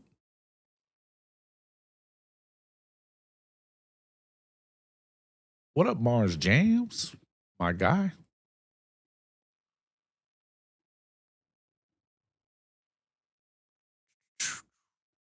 What do y'all think about that? Those projections, if that's a projection, I think that's pretty good. Because you could figure he probably gets 4 or 5, maybe 6 touchdowns on the ground and, red zone type of stuff or whatever.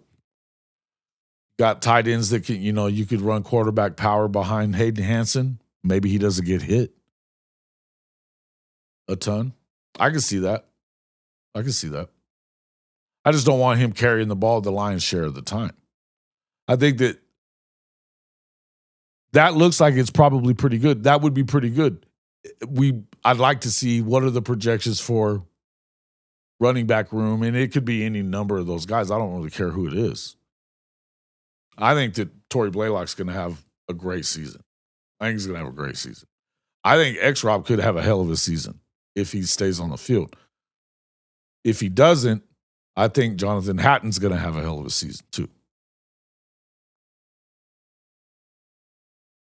I mean, X-Rob's got to look over his shoulder. He's got to stay balling and stay healthy. That's important. Prize picks? Okay. Okay. So you'd be over or under on those? Yeah, I mean, 3,000 yards. He was at like 2,600 with a broken thumb last year and not as good a receivers. I think you could probably say he's going to be maybe over 3,000. 19 and a half on touchdowns. Look, yeah, why not? I mean, he should be probably over there. I mean, 2021 maybe? I think that's probably what you're hoping that he does. Again, but you kind of need to see it. But there's no reason why you shouldn't be able to, if you're running the ball well, you've got to be willing and capable of testing teams downfield too. Because again, I talked about being one-dimensional. You can't do it. The other night, somebody on the show, they were asking, how do you beat Georgia in that game? Well, number one, you got to stop their run, and you're going to have to run the football to keep them honest.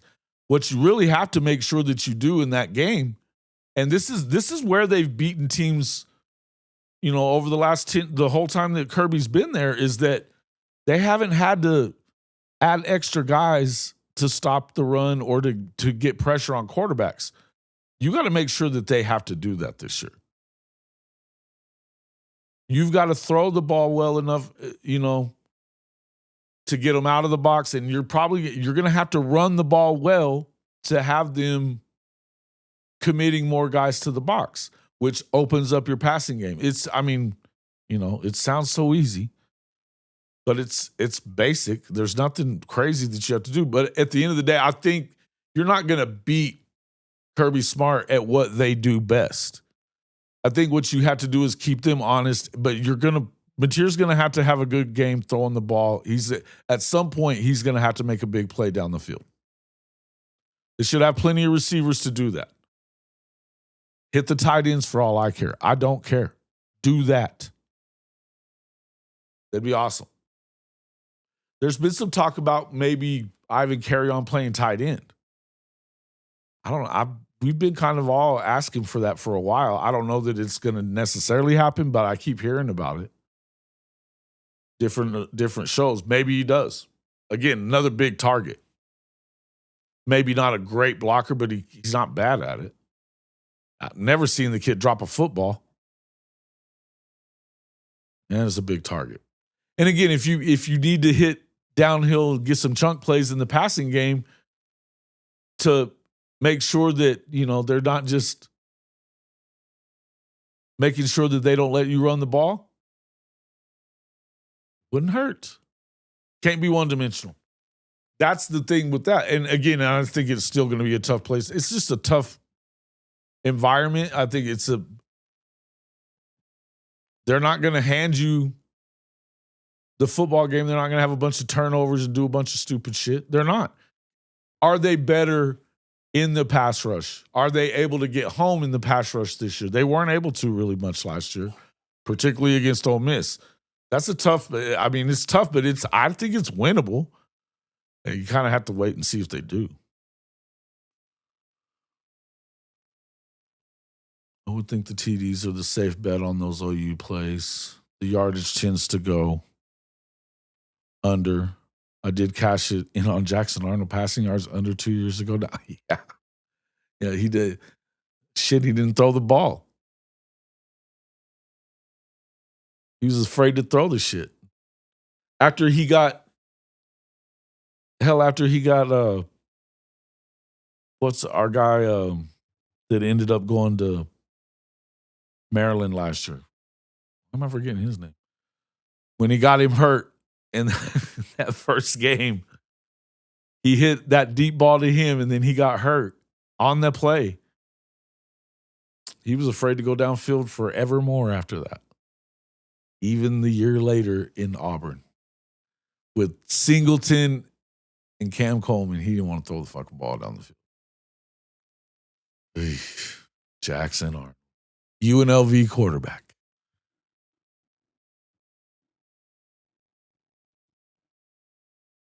Yeah, he should have.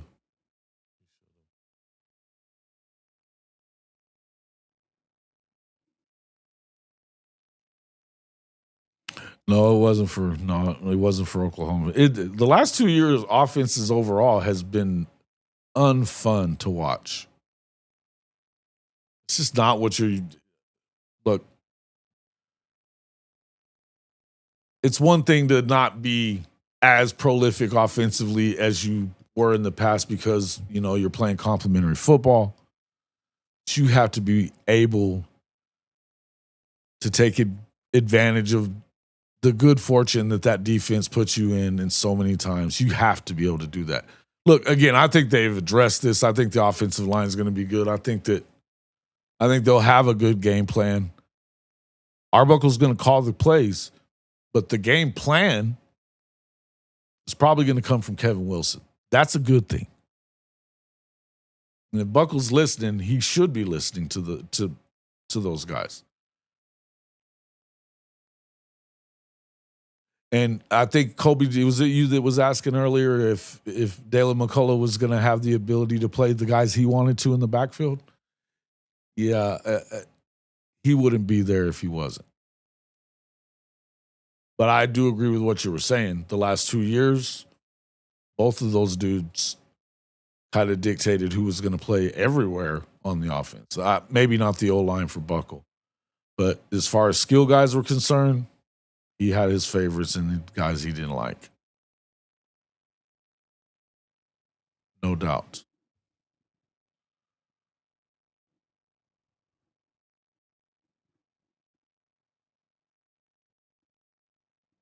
He's in trouble. No shit, man. Texas plays are Manning 25.5 passing touchdowns, 31-24.5. Coleman 749 and Wingo 724. Yeah, I can see that. You're only taking the TD over for how many did Archie end up with? He had like 26 last year, didn't he? Passing touchdowns? 26 or 27? Was that right?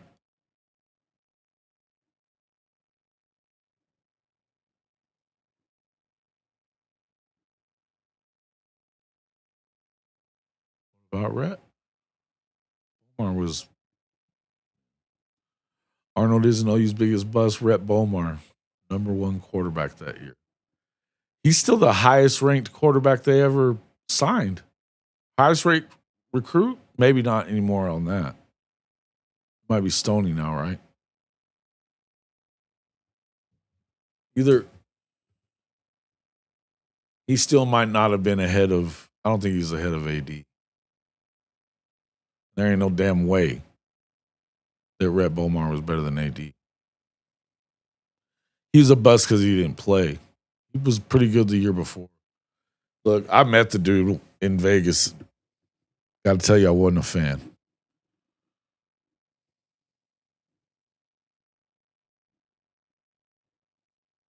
Yeah, I figured it was. Arnold threw the Mizzou game with that fumble. No one can say it's shit. He certainly hot potatoed the hell out of that football, didn't he? He didn't want it. Just chucked it, just like underhanded it to the ground. And I mean, they weren't even hitting him yet. He wasn't even getting hit. Damnedest thing I've ever seen. Only thing that it might have been a little crazier was the punter just dribbling the football in the playoff. Still have questions.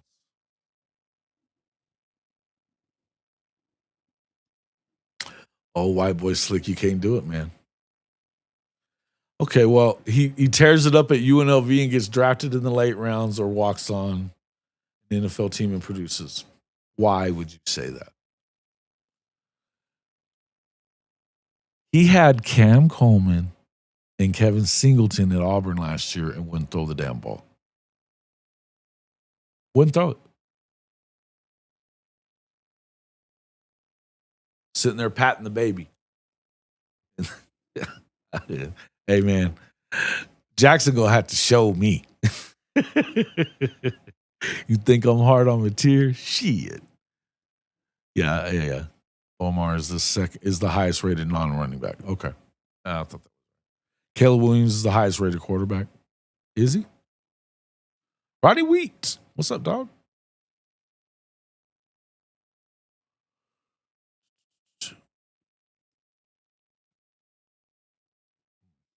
Wait, what did I ask? I know I asked something.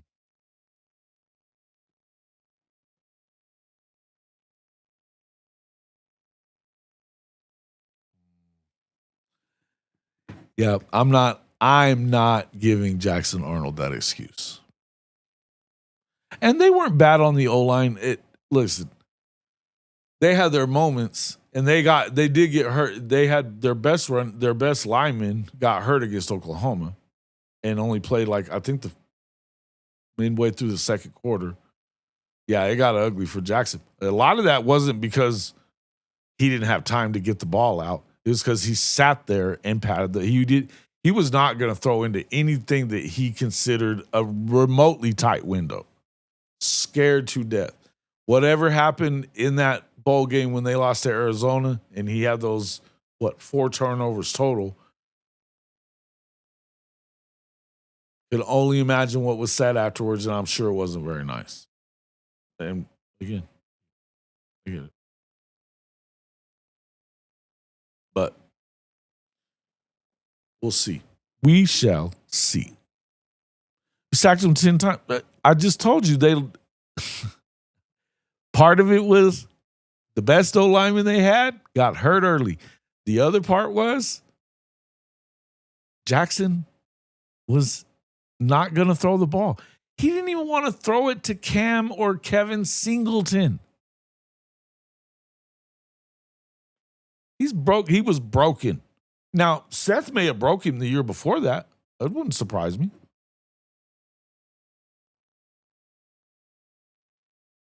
Jay definitely cost him against Mizzou. Oh, he could have just went down on a knee and they win. He just jettisoned the ball onto the ground with nobody around. Wasn't even a real throw. He was a freshman. Why are you giving that guy excuses, bro? He ain't good. Even the great Hugh Freeze couldn't help. It's not good. He wasn't good. Ain't it 25 days now? 25 days. Here we go. Oh, definitely. Look, I think talent-wise, he has talent. There's no reason why but listen, mentally fragile cat. When Deion Burks was screaming at him on the sideline for the Missouri game, throw the effing football.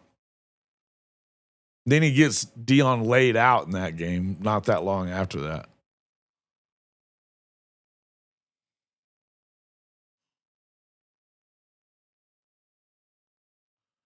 Crazy. Arnold was the Gatorade Player of the Year. Whoever evaluated him has been that. If you go back and look at those last 2 years that he was at Geyer, both times they lost in the playoff. Now, one was in the state championship game. They ate him alive. It was Westlake, right? Or was it? I always get them mixed up. One of those Austin teams ate his ass alive. Then the next year, it was who was it? Not Dallas team, one of those Dallas teams, but they won. They ended up winning state. They ate his ass alive. He was not good. Not good.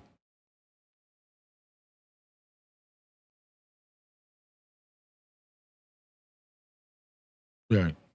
No, and that's he did barely got touched in high school except until they got into those playoff games.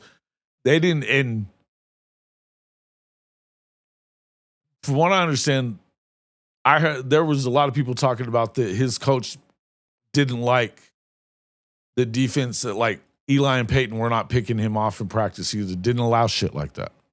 Obviously, they weren't going to hit him. But I mean, anytime you're doing what the Hugh Freeze thing, it's probably a bad sign for you as a coach. I'll give you that.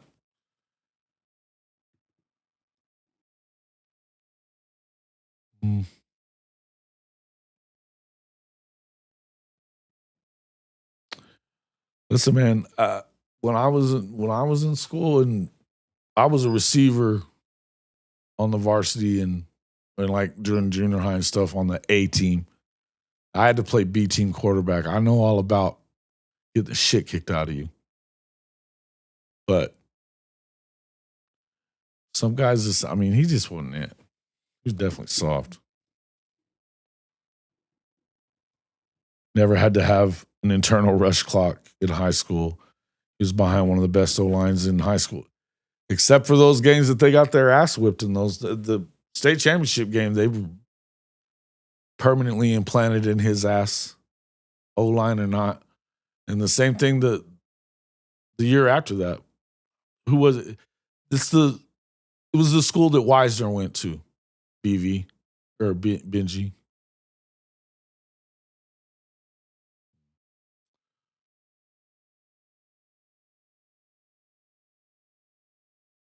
You're just saying the kid's got a bad deal. He got a bad deal? I would agree. Again, I think he got broken, right? And I think he was broken in the bowl game the year before that when he got picked 4 times, and I'm guessing that Seth made him think about it every day after that, which didn't help. Did not help. No way. If Arnold won the Mizzou game, he'd have probably still been our quarterback, though. Yeah, I wasn't a fan of the way he played Ole Miss. That was not a fan of that. Wasn't out of hand like it was.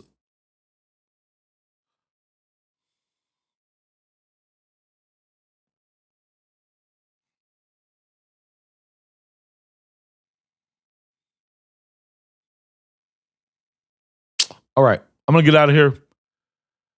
Appreciate everybody coming in. Let me know who you think is going to be. Give me a list of guys that you think will be breakout players that haven't had their opportunity to do that. You can go with guys like, I think that it's not a stretch to think that Boganowski, Powers, guys like that, but think about, maybe a little under the radar guys that might do it. Put it in there. DeSoto, that's it. There you go.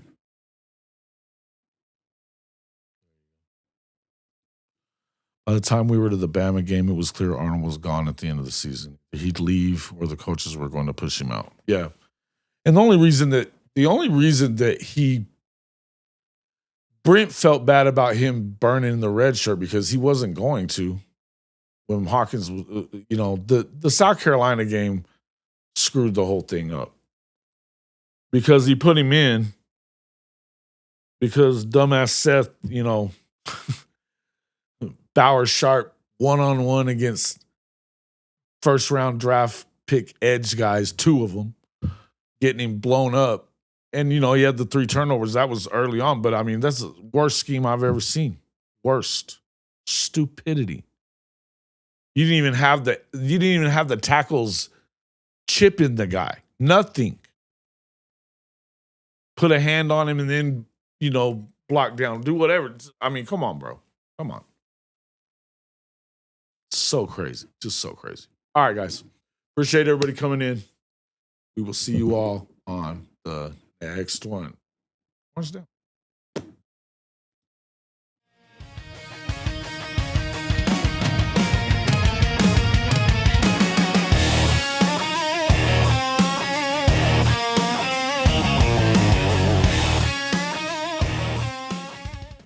We'll see you on the next one.